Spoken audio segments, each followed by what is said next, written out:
The chime of the heavy glass door at Goldman's Elite Pawn and Estate Exchange echoed like a death knell in the cavernous, aggressively air-conditioned showroom. It smelled like expensive leather, heavily applied Tom Ford cologne, and the invisible, suffocating stench of financial desperation, mostly mine. I stood paralyzed on the pristine Italian marble floor, hyper-aware of how violently out of place I was. My oversized, faded olive green parka was frayed at the cuffs. My jeans had practically worn thin at the knees, and my cheap canvas sneakers left faint, damp footprints from the slush outside. I hugged my arms around my stomach, trying to suppress the low, hollow ache of a body that had been surviving on tap water and half rations of instant ramen for 3 straight days. In my right pocket, my frozen fingers aggressively clutched my last lifeline. A heavy, phenomenally ugly, oxidized brass ring. It wasn't beautiful. It didn't sparkle. It looked like a discarded plumbing fixture. But it was heavy, and I prayed with every fiber of my exhausted being that the sheer weight of the scrap metal might just be enough to get me $50. Just $50. That was the magic number. $50 meant a bag of rice, some eggs, peanut butter, and the ability to keep the electricity on until Tuesday.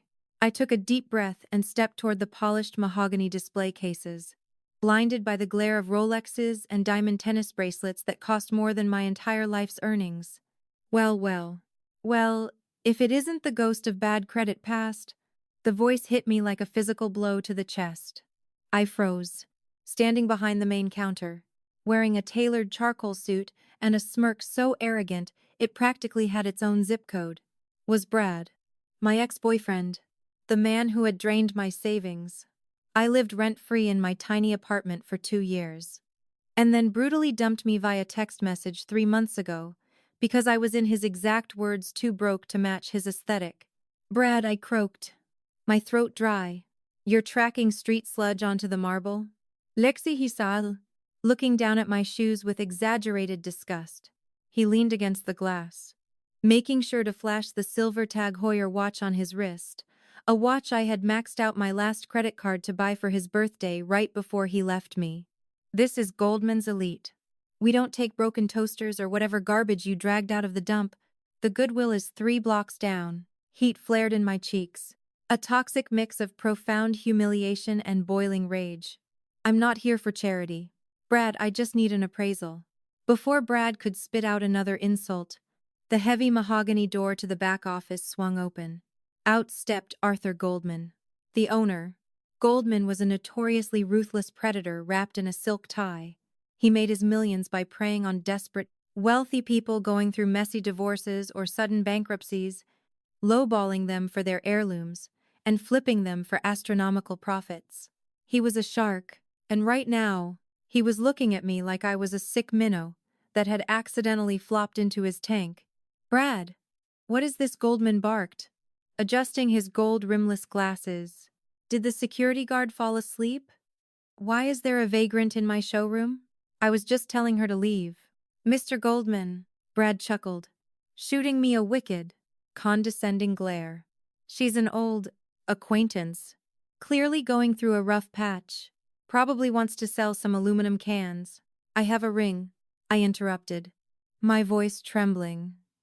Despite my desperate attempts to keep it steady, I pulled my hand out of my pocket and placed the dull, tarnished brass ring onto the black velvet appraisal mat on the glass counter. It landed with a dull, unimpressive thud. Brad actually laughed out loud. A cruel, barking laugh. Are you kidding me? Lexi, that looks like a nut from a rusty tractor. You carried that all the way here. What? Did you find it in a storm drain? Goldman didn't laugh. He just looked deeply, profoundly offended. Miss, my minimum transaction in this establishment is $10,000. Ideal in Cartier, Patek Philippe, and flawless VVS diamonds. You bring me a piece of oxidized scrap plumbing. Get out before I call the police. Please, I whispered, the desperation finally cracking through my pride. Just look at it. It's heavy. It's gotta be worth something in scrap weight. I just need $50. Just $50 for food. Please. Goldman paused, a wicked, sadistic glimmer danced in his cold eyes. He didn't want to just kick me out. He wanted to make a spectacle of my poverty. He wanted to entertain himself. $50, Goldman sneered, his lips curling into a predatory smile. Tell you what, I have a brand new, a state-of-the-art metallurgical spectroscopy scanner. It analyzes the exact atomic composition of any metal and reads micro-engravings down to the nanometer. Costs more than you will make in 3 lifetimes. Let's put your treasure under the lens. Shall we? When the screen proves this is 100% worthless junk metal, you leave quietly. And you never step foot on my block again. Deal. Deal, I breathed, feeling sick to my stomach. Goldman snatched the ring with a pair of silver tongs. Acting as if touching it would infect him with poverty, Brad leaned in, his smirk widening, eager to watch me get completely destroyed. Goldman placed the ugly brass ring into the sleek, glowing white machine on the back counter. He typed a few commands into his connected terminal. Let's see what a $50 masterpiece looks like, he mocked loudly, ensuring the few wealthy clients browsing in the corner could hear. Scanning composition. Searching for hallmarks. The machine whirred. A blue laser grid swept over the tarnished metal. On the large high-definition monitor facing us, a microscopic view of the ring's inner band appeared. Ah, exactly as I suspected, Goldman announced theatrically, pointing at the screen. 0 traces of gold. 0 platinum. Just cheap, degraded brass and weight. What is that? The laser zoomed in exponentially on a microscopic scratch on the inside of the band. Only it wasn't a scratch. As the magnification increased by 1000x, the screen revealed a perfectly geometric, laser-engraved microdot. The machine's software automatically identified it as high-level encrypted data and began deciphering the microscopic text. Suddenly, lines of complex hexadecimal code began flooding Goldman's monitor. A secure, decentralized network protocol activated right there on the screen. Brad frowned. Boss, is the machine glitching? Goldman didn't answer. He was leaning so close to the monitor, his nose was almost touching the glass. The color began to rapidly drain from his face, starting from his neck and rushing up to his hairline. The arrogant, predatory shark of a man was suddenly looking like he had just seen a ghost holding a loaded shotgun. The machine let out a sharp beep. The decoding was complete. Displayed in massive, bold green text across the center of the monitor was a confirmed, verified digital asset ledger balance. Goldman's knees visibly buckled. He grabbed the edge of the mahogany counter just to keep himself from collapsing. A thick bead of cold sweat broke out on his forehead, rolling down his temple and soaking into his expensive silk collar. His jaw hung open, his breathing instantly turning shallow and erratic. Boss, Brad asked again, his smugness faltering as he noticed Goldman's absolute terror. What does it say? Is it stolen? Goldman slowly turned his head to look at me. His eyes were wide, bloodshot, and filled with an almost religious reverence and sheer, unadulterated panic. The sneer was completely gone, replaced by the trembling submission of a man staring at a deity. When he finally spoke, his voice was nothing but a cracked, high-pitched whisper that echoed through the dead silence of the pawnshop. Ma'am, this isn't brass. This is a cold storage hardware key. And my God, it unlocks exactly $115. Ling. 00. The room started to spin. My heart stopped dead in my chest. Before I explain how a broke girl trying to score instant noodle money ended up holding the GDP of a small island nation in her palm, hit that subscribe button, because this story, it's about to get incredibly satisfying. Pardon, the modest life and the disrespect. 48 hours before Arthur Goldman looked at me like I was the undisputed ruler of the universe. The concept of $100 million wasn't just impossible to me, it was actively insulting. If you had told me I was a millionaire, I would have cried, because my reality was defined entirely by counting pennies. Literally and metaphorically, on the floor of a freezing, drafty studio apartment. To understand how I ended up standing in an ultra-luxury pawn shop looking like a stray dog, you have to understand the sheer, crushing weight of the week I was having. 2 days prior, I was sitting cross-legged on my scuffed linoleum floor, wrapped in a threadbare fleece blanket, staring at a glaring neon pink piece of paper taped to my front door. 3-day. Notice to pay or quit. An eviction notice. I owed exactly $1. 250 0 inches back rent, plus late fees. My bank account, on the other hand, proudly displayed an available balance of $1.43. My electricity had already been throttled. The refrigerator was emitting a sad piteous, dying hum, keeping a solitary jar of expired mayonnaise and a half-empty Brita pitcher cold. I hadn't eaten a solid meal in 3 days. My stomach wasn't just growling anymore. It had hollowed out into a dull, constant ache that made my hands shake and my vision blur every time I stood up too fast. But the worst part wasn't the hunger, or the cold, or the looming threat of homelessness. The worst part was the knowledge of why I was in this position. I wasn't always this destitute. Just a year ago, I had a comfortable savings account of around $15,000. A decent car, and good credit. I was responsible. I was careful. And then, I let Brad into my life. Brad was a visionary entrepreneur, which, translated from Los Angeles finance bro speak, meant he was a professional parasite who wore expensive cologne and refused to get a real job.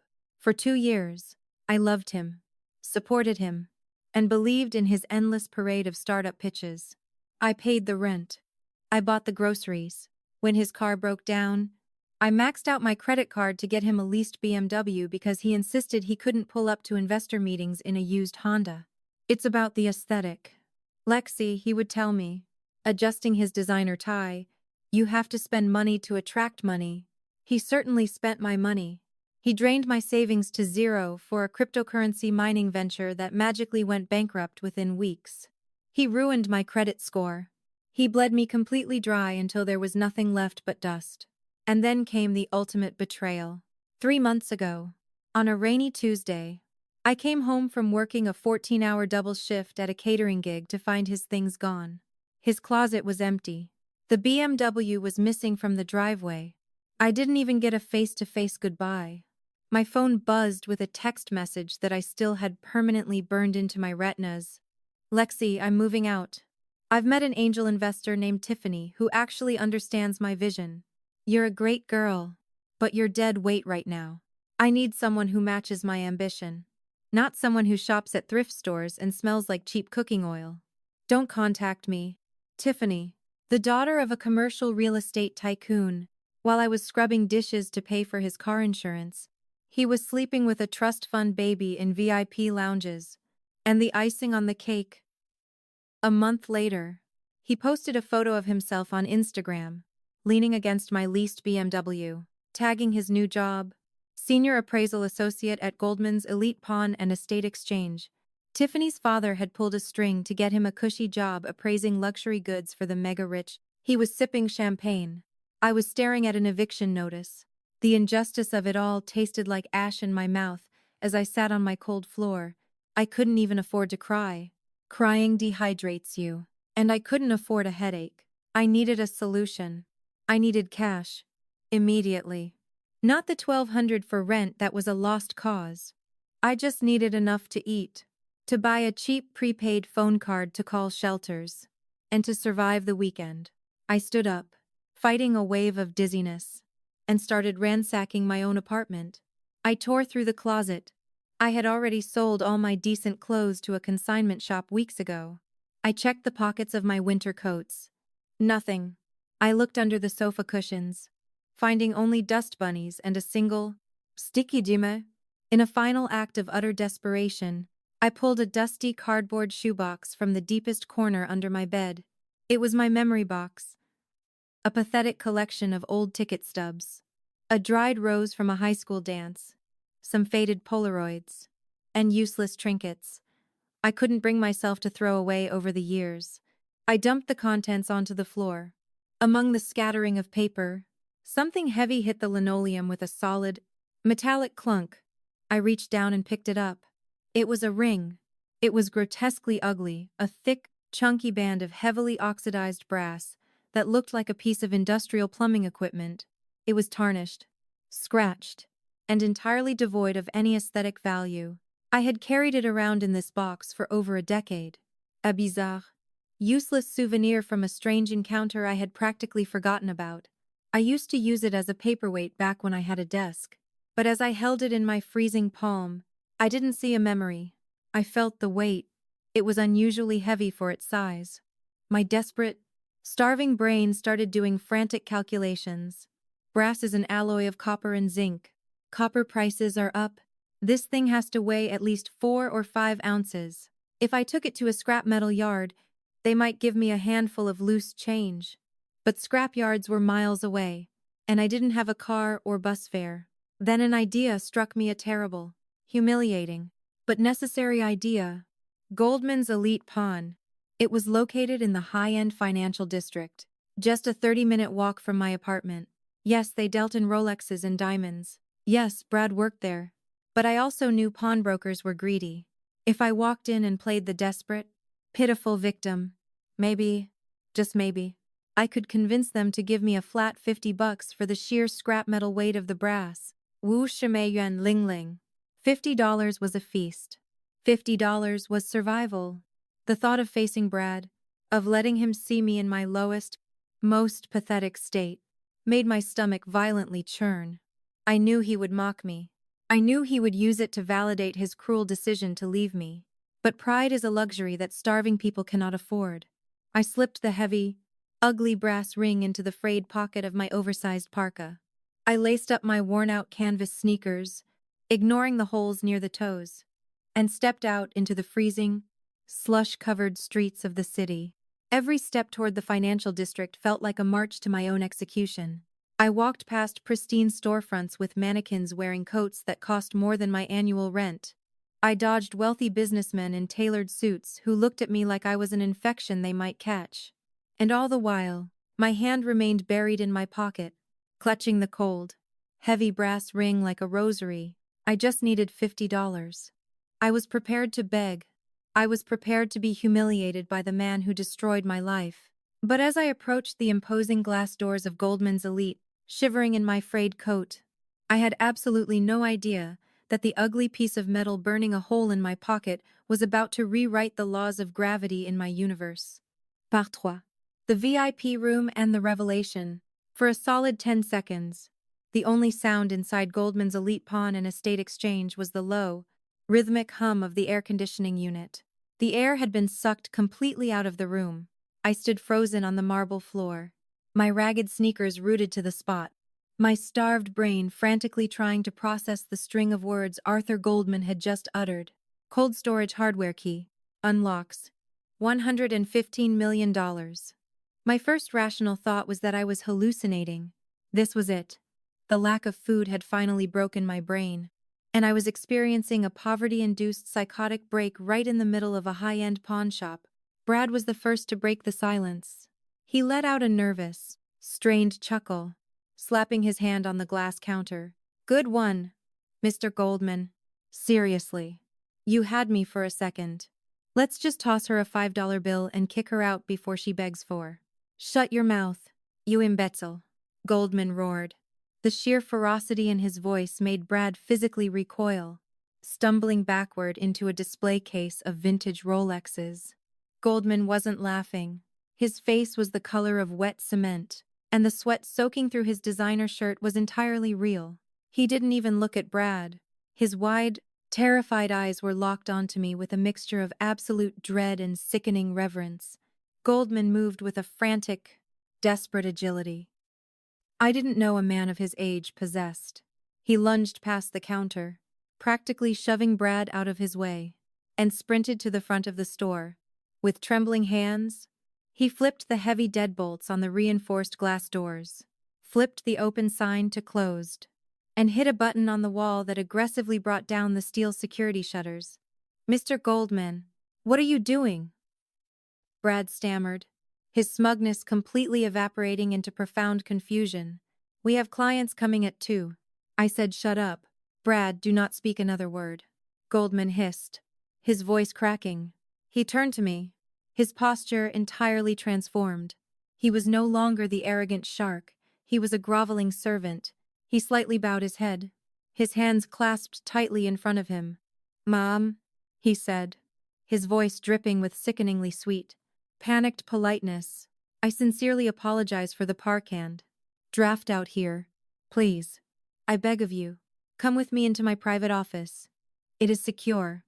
Completely off the grid. Let me get you a seat." I didn't say a word. I couldn't. I was trembling so violently that my teeth were chattering.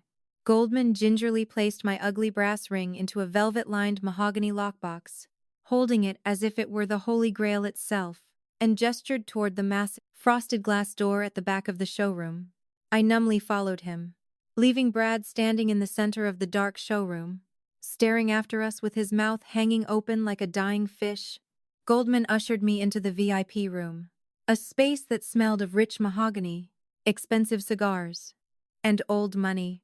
He practically pushed me into a plush, imported Italian leather armchair that was softer than any bed I had ever slept in. He rushed to a crystal decanter on a side table. "Water Macallan 25 champagne, please." "Anything you need?" Goldman babbled, his hands shaking so badly he nearly dropped a glass. "Water," I croaked. He handed me a crystal glass of sparkling water, his eyes darting frantically. "Mom, I don't know who you are. I don't know what kind of game you are playing, walking in here dressed like that, but you have my utmost respect. If this is a test from the cartel, or the feds, I assure you, my discretion is absolute. I just wanted $50, I whispered, clutching the crystal glass with both hands to stop the shaking. I thought it was scrap brass. I found it in a shoebox under my bed. Goldman stared at me, his jaw clenching. He slowly walked over to his massive, curved executive desk and placed the velvet box down. He booted up a heavily encrypted laptop and connected it to his secure private network. "Miss Goldman said," his voice dropping to a serious, hushed tone, "this is not brass. The casing is a dense, lead tungsten alloy designed to look perfectly worthless to the naked eye. It's meant to bypass metal detectors and airport security without raising suspicion." He turned the laptop screen toward me. On it was the microscopic image from the scanner outside. "Look at this scratch." He pointed to the jagged line on the screen. "It's not a scratch. It's a laser-engraved microdot. The technology to do this requires military-grade equipment. Contained inside this microscopic dot is a 2-4-word cryptographic seed phrase, along with a custom decryption algorithm." My head was spinning. A seed phrase like, "for cryptocurrency." "Not just some cryptocurrency," Goldman whispered, wiping his forehead with a silk handkerchief. "A legacy, decentralized, cold storage Bitcoin wallet. The architecture of this encryption tells me it hasn't been touched or pinged on the blockchain in over a decade. It is a ghost wallet, a whale account." He rapidly typed on his keyboard, running the decoded seed phrase through a secure, read-only blockchain explorer. The progress bar loaded. My heart hammered against my ribs like a trapped bird. What if I stole it? My panicked brain screamed. What if I picked it up off the street and the real owner, some terrifying international arms dealer, is looking for it? I'm going to go to jail. Or I'm going to end up in a ditch. The laptop chimed. Goldman slowly turned the monitor toward me. "The current market price of Bitcoin as of 3 seconds ago," he said, his voice trembling again, "multiplied by the exact volume of dormant coins sitting in this completely untraceable, anonymous wallet." I stared at the screen. The numbers were massive, bold and searingly bright. Available balance, 125元, 420. Ling ling ling ling ling. I stopped breathing. The room began to tilt. 115 million. Not thousand. Million. I squeezed my eyes shut and opened them again. But the zeros didn't disappear. The sheer gravitational pull of that number was crushing. I had an eviction notice on my door for $1. 250. I hadn't eaten in 3 days because I didn't have $5 for a sandwich. And sitting on a mahogany desk in front of me was a tarnished piece of junk that held more wealth than most human beings could comprehend in 1,000 lifetimes. "May God," I gasped, the crystal glass slipping from my hands and shattering on the thick Persian rug. Goldman didn't even flinch at the broken glass. Instead, the predatory shark in him suddenly resurfaced, swimming through the ocean of his panic. He saw my shock. He saw that I truly didn't know what I had. And where there was ignorance, Arthur Goldman saw profit. "Listen to me very carefully," Goldman said, leaning over the desk, his voice taking on a low, conspiratorial purr. "Having this kind of money? It's dangerous. Unfathomably dangerous. If you try to cash this out through a standard exchange, the IRS, the FBI, and the SEC will freeze it instantly. You will be buried under audits and federal investigations for the rest of your natural life." I shrank back into the leather chair, terrified.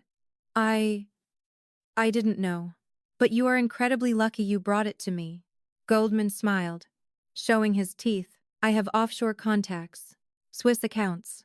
I can liquidate this cleanly, quietly, and entirely off the books within 48 hours. You walk away with a clean, untraceable fortune.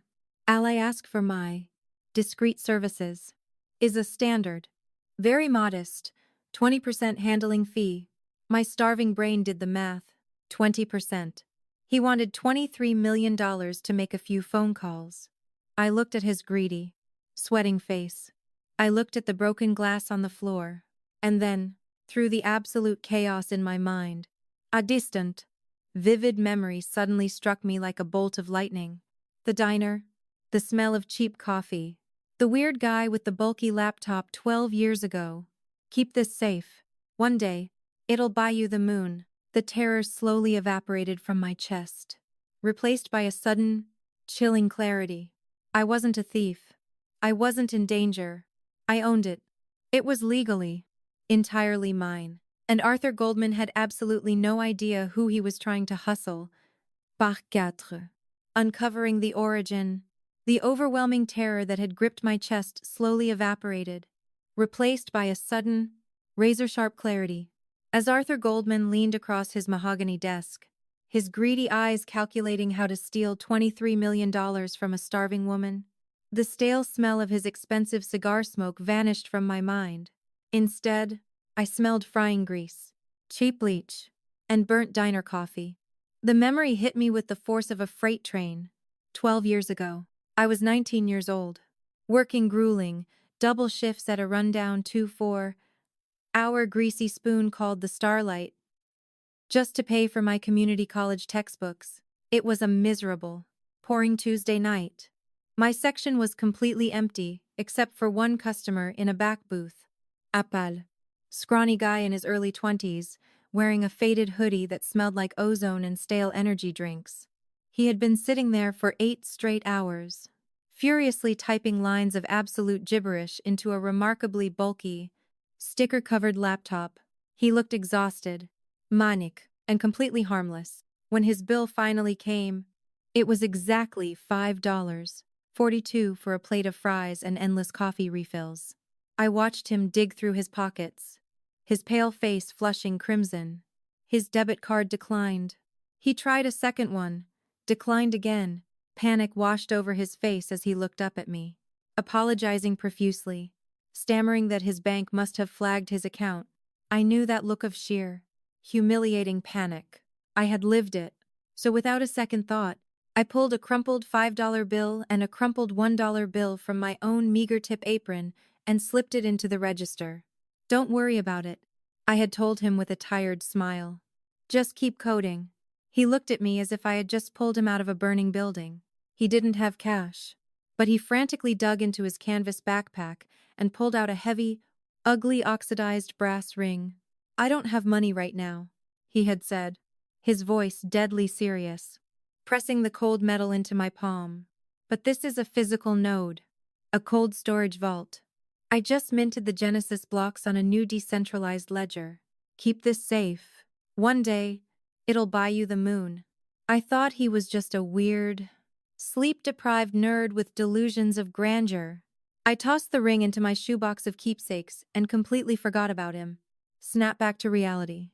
He wasn't a broke kid with delusions. He was an early blockchain pioneer. He was a whale who was mining Bitcoin on a laptop when it was virtually worthless. giving away thousands of coins as a novelty tip to a waitress who showed him a shred of kindness. And now, 12 years later, that novelty tip was worth a staggering, reality-bending $115. Ling ling ling ling. Zero zero. So, do we have a deal? Miss Goldman's voice broke through my memory, dripping with manipulative venom. 20%. I take the risk. I handle the offshore routing. And you walk away a very rich woman without spending the rest of your life in federal court. I looked at Goldman. Truly looked at him. 5 minutes ago. He was an intimidating titan of high finance. Now armed with the truth, I just saw a desperate, sweaty little man trying to con a stranger. The hunger pains in my stomach were entirely drowned out by a massive surge of adrenaline. No, I said, my voice eerily calm. Goldman's fake smile instantly dropped. Excuse me. I reached across the desk and snatched the velvet box, dropping the heavy brass ring back into the frayed pocket of my parka. I said no. Mr. Goldman, I don't need your offshore contacts. Goldman stood up, his face reddening with fury. You stupid, arrogant little girl, he snarled, abandoning all pretenses of politeness. You have no idea what you're holding. You walk out of here with that, and you'll be robbed. Or worse. You think you can just walk into a Chase bank and deposit $100 million? You need me. I don't need a pawnbroker, I replied coldly. I reached into my other pocket and pulled out my smartphone. The screen was severely cracked, held together by packing tape, and I had exactly 4% battery left. But it worked. During the 2 years Brad had leached off me, he used to subscribe to the Wall Street Journal not to read it, but to leave it on the coffee table so his investor friends would think he was an intellectual. I used to clean up those magazines. And I remembered a specific, recurring full-page advertisement for a boutique, ultra-exclusive wealth management law firm that specialized entirely in securing decentralized digital assets for billionaires. I typed the name into my browser. Sterling and Vance Fiduciary. I dialed the emergency 2-4-hour hotline. It rang twice before a polished, professional female voice answered. Sterling and Vance. How may I direct your call? I need to speak to the senior managing partner immediately, I said, my voice steady, staring dead into Goldman's furious eyes. I need to arrange an immediate custodial transfer and legally secure a Tier 1 digital asset. Mom, our firm requires a minimum retainer of... I have the public key. I interrupted. Write this down. I read off the string of alphanumeric characters that had just been displayed on Goldman's monitor. There was a pause. The sound of rapid typing. Then a sharp, audible gasp echoed through the phone's speaker. Please hold. Do not hang up. Less than 10 seconds later, a deep, authoritative male voice came on the line. This is Richard Vance. Who am I speaking to? My name is Lexi, I said, and I believe I am the sole owner of a dormant asset you just looked up. Lexi, Richard Vance said, his tone shifting into hyper-focused urgency. We have been monitoring that exact wallet address on the blockchain for over a decade. It is a legendary ghost account. Are you in possession of the physical seed phrase? I am holding it in my hand right now. Listen to me very carefully. The high-powered lawyer instructed, do not let anyone touch it. Do not attempt to move the funds yourself. I am legally retaining you as a client of this firm as of this exact second.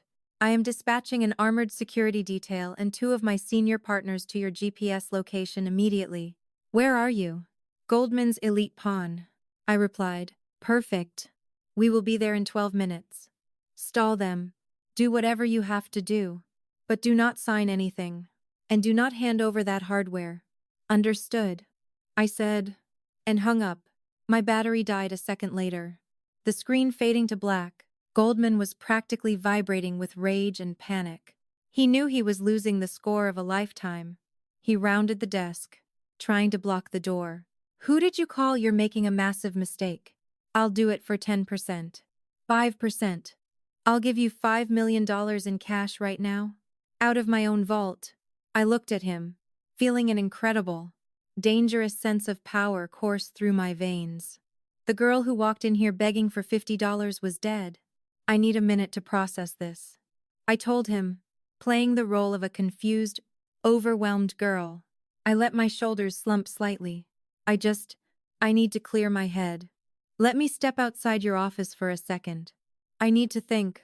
Goldman paused, his greedy eyes darting. He thought I was faltering. He thought he still had a chance to break me. Of course, he said smoothly, adjusting his tie and stepping aside. Take all the time you need. Miss. Just remember who treated you with respect today. I turned the brass knob and stepped out of the freezing, high-stakes VIP room, back into the main showroom. It was time to see exactly how these people treated me when they thought I was still nothing but dirt on their shoes. Au par cinq. The test. The heavy, frosted glass door of the VIP room clicked shut behind me, completely sealing off the manic, sweaty energy of Arthur Goldman. I stepped back out into the cavernous main showroom.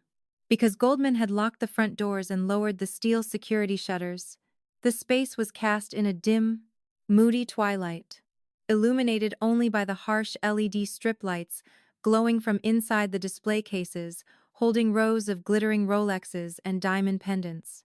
Standing right in the center of the room, leaning casually against a glass counter, was Brad. He had unbuttoned his suit jacket, looking entirely too pleased with himself. When he saw me walk out alone, head bowed and shoulders slumped, his predatory smirk returned with full force. I didn't even have to try very hard to look defeated. The physical exhaustion of starving for 3 days naturally gave me the posture of a beaten dog. But inside, my heart was beating with the steady, thundering rhythm of an apex predator that had just realized it was at the top of the food chain. Well, Brad chuckled, his voice echoing in the empty, locked shop.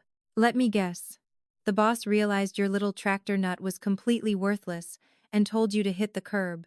I didn't answer.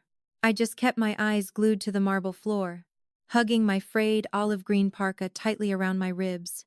My silence only fueled his arrogance. Brad pushed himself off the counter and slowly walked toward me. His expensive Italian leather shoes clicking obnoxiously on the floor, he stopped just a few feet away, invading my personal space, practically forcing me to breathe in his suffocating designer cologne.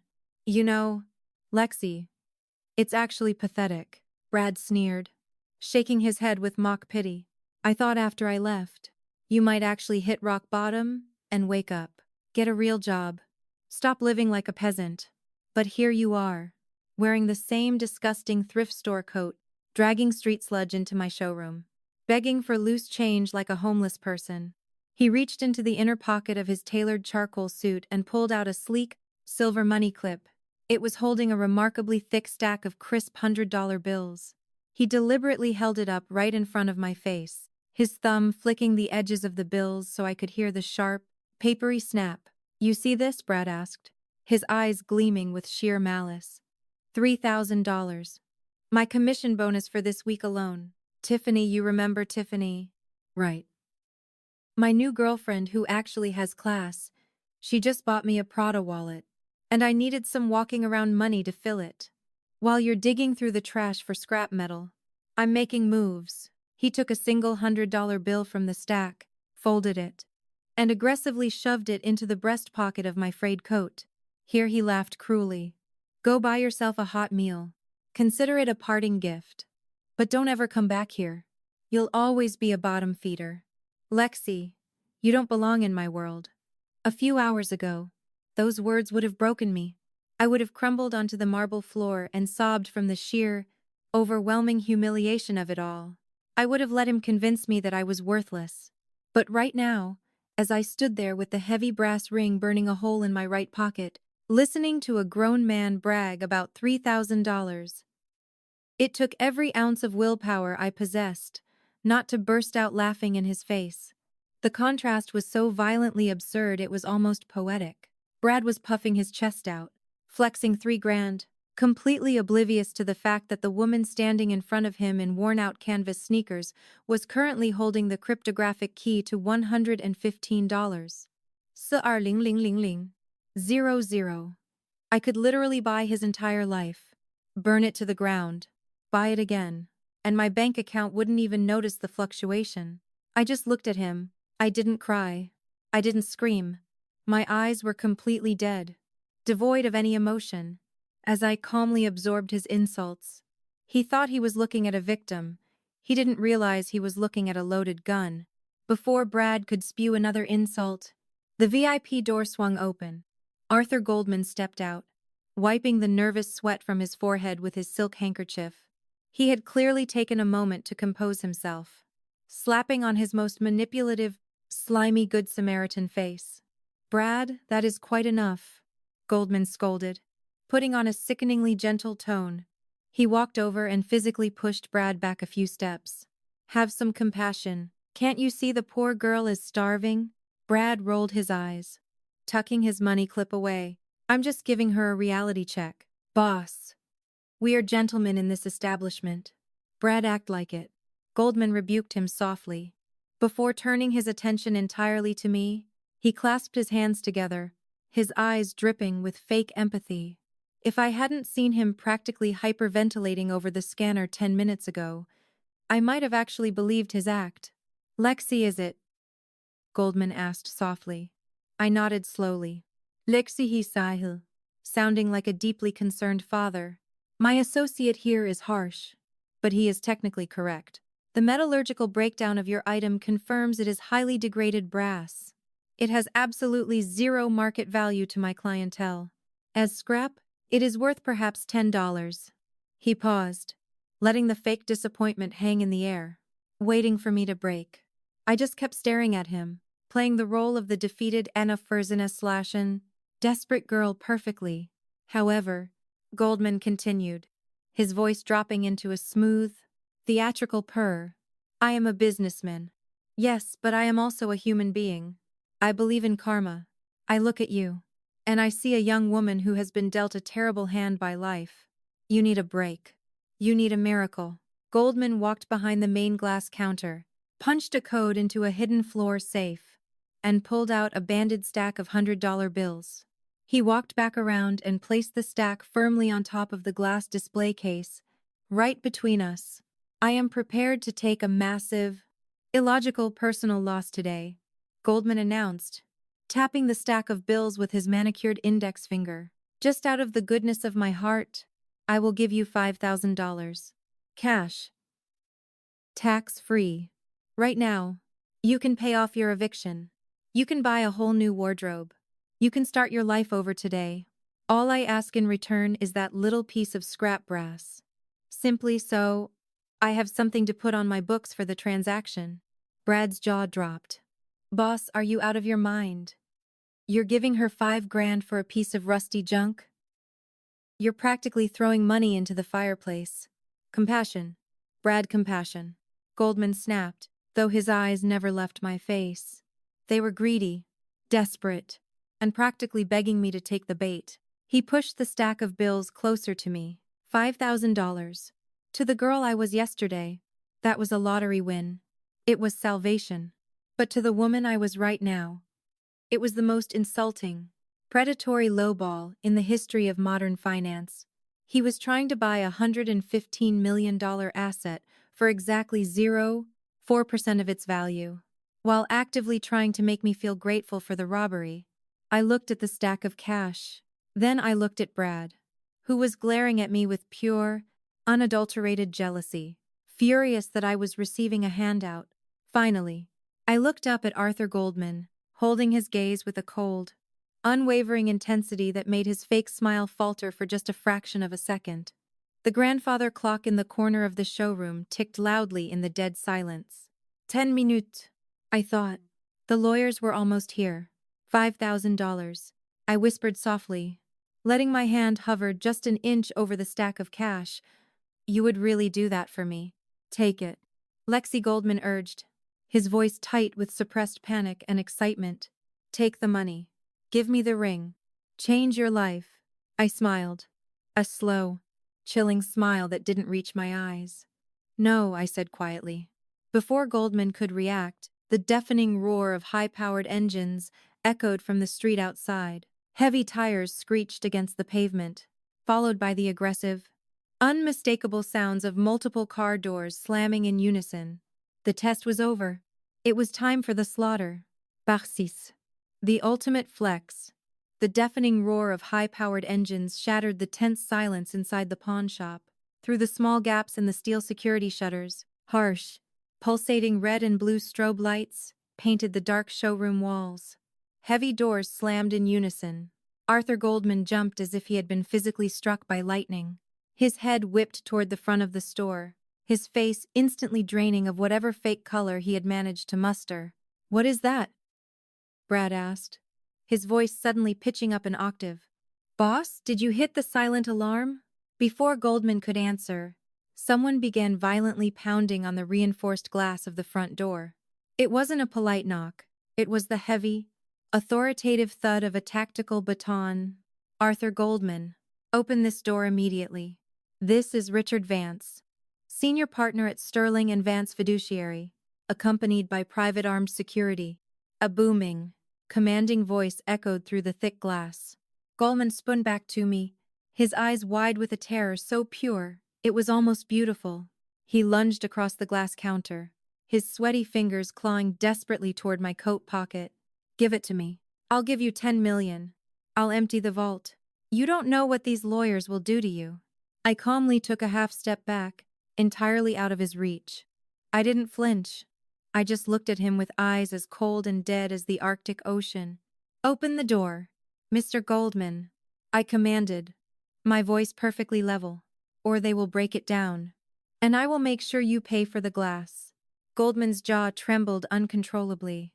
Defeated, hyperventilating, and realizing his multi-million-dollar heist had just vaporized into thin air, he staggered behind the counter and pressed the security release button.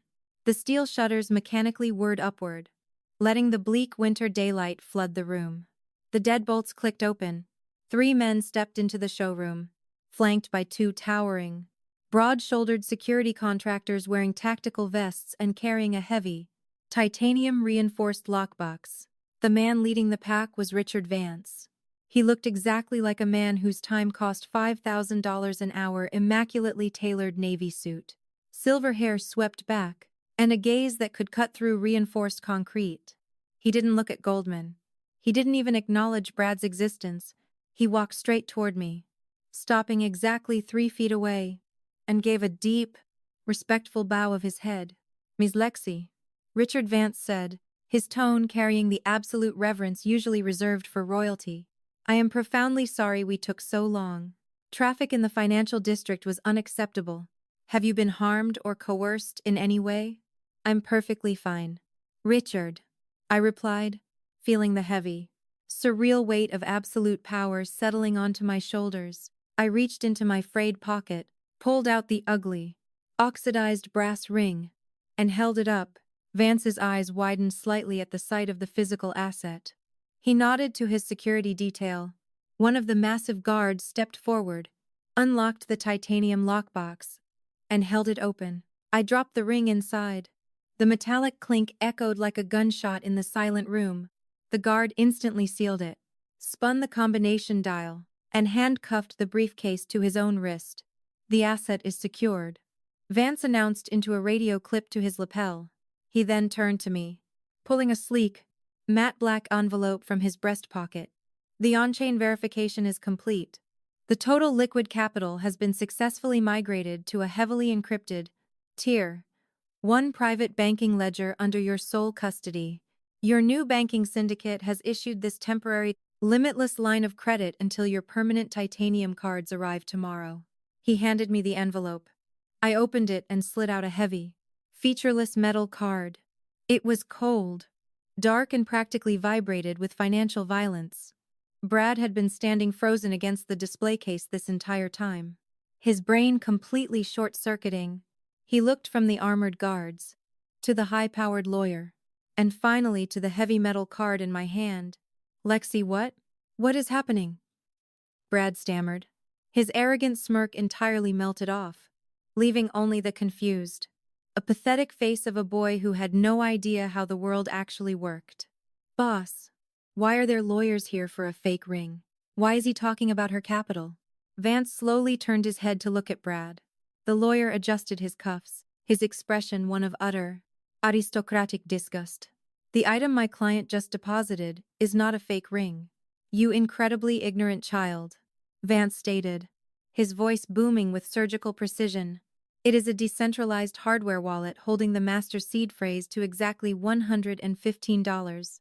CR ling ling ling ling. Cero pulgada liquid. Untraceable digital assets. My client is currently standing in this room as one of the wealthiest private individuals in this city. Brad physically staggered back, his expensive Italian shoes slipping on the marble floor. The color drained from his face so fast, I thought he was going to pass out. His eyes bulged out of his skull. 115 million. No. No, that's a lie. She was just digging through the trash. She was begging for $50. I just gave her $100 bill for charity. I reached into my coat pocket and pulled out the crumpled $100 bill Brad had aggressively shoved into my coat earlier. I looked at it, then let it simply fall from my fingers. It fluttered pitifully to the marble floor, landing right between his expensive shoes. Keep it, Brad, I said softly, staring right through his shattered soul. You're going to need it for the bus fare. I turned my attention to Arthur Goldman. He was slumped against his register, sweating through his silk shirt, looking like a man standing on the gallows. Mr. Goldman, I said, walking slowly over to the glass counter. I dropped my new, featureless black card onto the glass. It hit the surface with a heavy starred dotto, terrifying thwack. 10 minutes ago, you wanted to buy my ring for $5,000. You said you were doing me a massive, charitable favor by taking a loss to put a piece of scrap metal on your books. Goldman swallowed hard, unable to speak. Well, I'm feeling charitable too. I smiled, tracing the edge of the black metal card with my finger. I want to buy everything. Every vintage Rolex. Every Patek Philippe. Every diamond tennis bracelet. Every ounce of gold bullion sitting in that vault behind you. I am buying your entire high-end inventory. Right here. Right now. At full. Unabashed retail price. Ring it up. Goldman's head snapped up, completely utterly bewildered. You want to buy my entire inventory? All of it. All of it, I confirmed, my voice dripping with venom. I need to clear the shelves. Because, you see, I'm going to need the space. I nodded to Richard Vance. The lawyer smoothly pulled a thick, freshly stamped legal binder from his briefcase and slapped it down onto the glass counter right next to my black card. Actually, Mr. Goldman, Vance said, a predatory smile finally breaking across his stoic face. As of exactly 6 minutes ago, my client's newly formed real estate holding company executed a hostile, all-cash buyout of the corporate trust that owns this entire commercial block.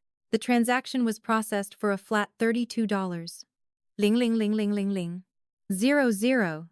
Vance tapped the thick legal binder with his gold pen. She is no longer your customer. Arthur, Vance whispered, delivering the final, fatal blow. She is your landlord, and your commercial lease, which I see expired last month, and has been operating on a fragile month-to-month basis, has just been formally and permanently terminated. The silence in the room was absolute. Goldman stared at the legal documents, his mouth opening and closing like a suffocating fish. I leaned over the counter, getting right into Goldman's sweating, terrified face. I bought your inventory so you can't claim I ruined your business, I whispered, my voice dangerously calm. But I bought the building so I could ruin you. You have until 5 p.m. to pack up your personal belongings and get the hell out of my property. Parcept. The new reality and outro. Arthur Goldman didn't scream.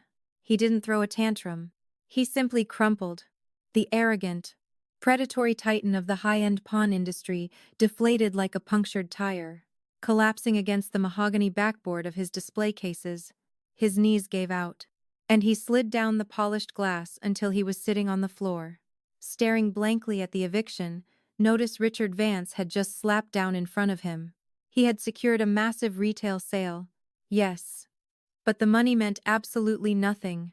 I had just surgically removed his crown jewel, his flagship location in the heart of the financial district. A lease he had held for 20 years, to build his brand's prestige. His reputation was entirely tied to this building. Moving a luxury pawn business is practically a death sentence in this city. No other high-end commercial landlord would rent to him. By trying to steal my fortune, he had completely annihilated his own empire. I turned my attention away from the ruined man on the floor and looked at Brad. Brad was trembling. He looked at the fleet of black SUVs parked outside, the imposing tactical security detail, and then at the featureless black metal card resting on the glass counter.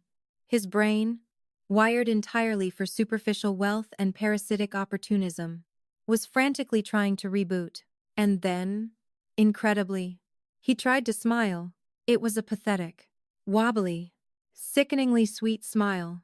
Lexi Brad started, his voice cracking as he took a step toward me, his hands held up in a placating gesture. Lexi, look. This is incredible. I'm so happy for you. Seriously. And I just want you to know, everything I said earlier, it was just tough love. I was trying to motivate you. You and me, we have history. 2 years. Lexi, we built a life together. Now we can finally have the life we always dreamed of. Stop talking. Brad, I interrupted, my voice devoid of any anger. It was just exhausted. Absolute disgust. It's genuinely embarrassing. He froze, his fake smile faltering. Arthur's business here is officially dead, I stated calmly, looking around the showroom, which means you no longer have a job. However, I did just purchase approximately 400 pounds of solid gold bullion, vintage watches, and diamond jewelry. And I certainly am not going to carry it to my cars. I looked him up and down, pausing deliberately on his expensive, perfectly tailored charcoal suit. I'll hire you for the next hour, I told him. I will pay you the city's exact minimum wage. Your job is to box up every single item in this store and carry it out to the trunks of my security detail's vehicles. If you drop anything, I will deduct it from your pay. Get moving. Brad's face flushed a deep, humiliating crimson. Lexi, you can't be serious. I'm not your baggage boy. I'm an appraisal associate. I'm wearing a $2,000 suit. You're unemployed. Richard Vance corrected him smoothly, stepping forward. And my client gave you a direct order. If you refuse, my security team will forcibly remove you from her private property for trespassing. The two massive www. Tactical guards cracked their knuckles in unison. Brad looked at the guards, looked at the door, and then looked at me. His shoulders slumped. The reality of his absolute powerlessness crashed down on him. Without another word, he walked behind the counter, grabbed a stack of heavy velvet presentation boxes, and began packing. For the next 45 minutes, I sat in Arthur Goldman's plush VIP leather chair, sipping a fresh bottle of sparkling water that Vance had procured for me. Through the open frosted glass door, I watched the most satisfying free entertainment of my life. Brad was sweating profusely. His expensive cologne was completely masked by the smell of his own panic and physical exertion. He dragged heavy lockboxes of gold bullion across the showroom floor, grunting under the weight. The seam on the right shoulder of his tailored jacket ripped with a loud tear, ruining the garment entirely. He was hauling millions of dollars in luxury goods, knowing that not a single penny of it would ever belong to him. By the time he carried the final box out to the lead SUV, it was actively snowing. His thin Italian leather shoes were soaked in freezing slush. He stood on the sidewalk, shivering violently, gasping for breath, looking utterly broken.